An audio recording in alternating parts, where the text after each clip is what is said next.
Hello guys, masalakir guys. Guys, meron tayong multimeter guys na galing AliExpress. Ang brand nito is Unity 161E Plus. Ito yung upgrade na Unity guys na pwede mag-data logging sa computer. So try natin buksan guys at ano lang tayo, unbox lang muna tayo yung testing natin doon na sa church sa shop. Sige, nabili ko to guys, nag-sale siya ng 308, so nasa 4.5 kung sa Pilipinas, pero ang ano nito, original price is nasa 435 SR. Bili ko siya kasi sale, pero may bat siya, nagbayad ako sa bat ng 45 SR, to 308. Unbox na natin. Dito lang muna natin bubuksan kasi mag-unbox pa tayo sa shop, mas maliwanag dun.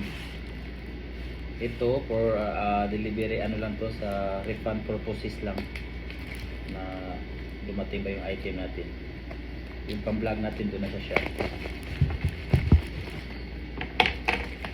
Baka pinalitan to ng ano, kung tama ba yung binigay.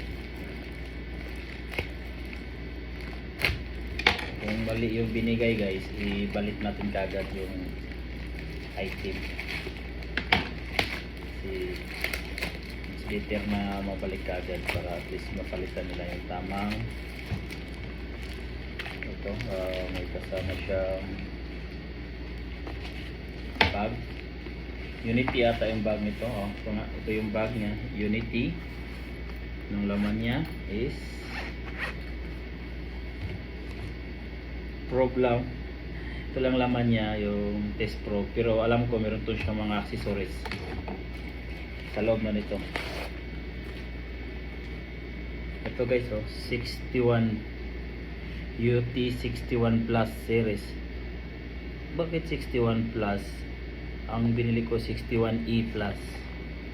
Ito guys, 61E Plus, ito yung binili ko. Dalawang bag pala guys. Lagay niya. May bag na dito. Tama, may isang Unity rin ako. Ito naman yung bag niya.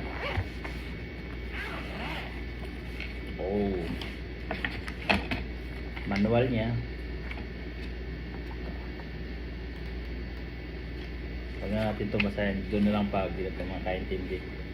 Oh my god, very nice.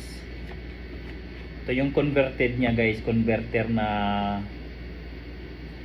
probe, test probe. Hindi ka nagagamit kung magre-reading ka ng mga resistor, transistor. Ito naman yung sa USB, sa data papuntang computer. Makikita mo lahat ng history ng sa multimeter mo. Makikita mo dun sa computer yung history. Check natin ito mamaya.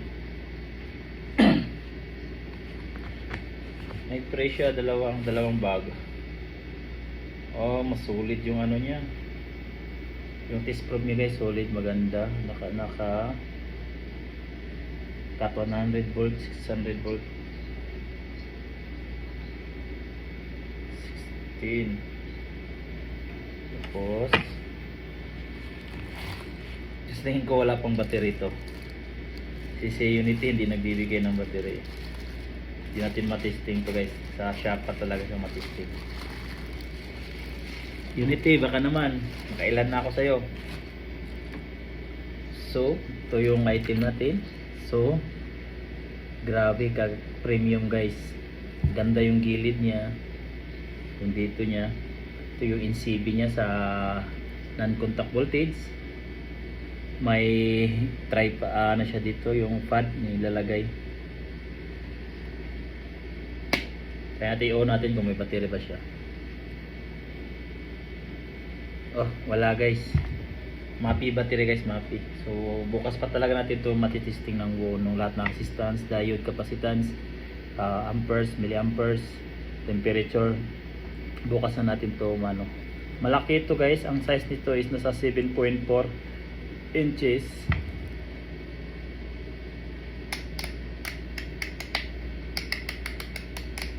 Good. Maganda yung knob niya. So, ito yung data USB para sa computer. Dito lang yun guys, may USB ito nakalagay. Yan. Magnetic din to. Okay magnetic lang siya. Wala siyang sensor lang nagre-reading sa kanya. Ito na, saksak mo sa computer. Nice Sensor lang yung dalawang mata Sensor lang siya. Hindi siya gaya ng USB na mga type C charging, wala. Ano lang siya, magnetic sensor.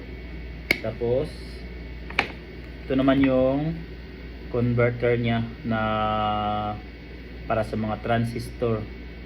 Nakalagay dito NP in, PNP, KRC. Ito, idikit mo lang siya. Lagay mo lang siya dito guys Diyan mo.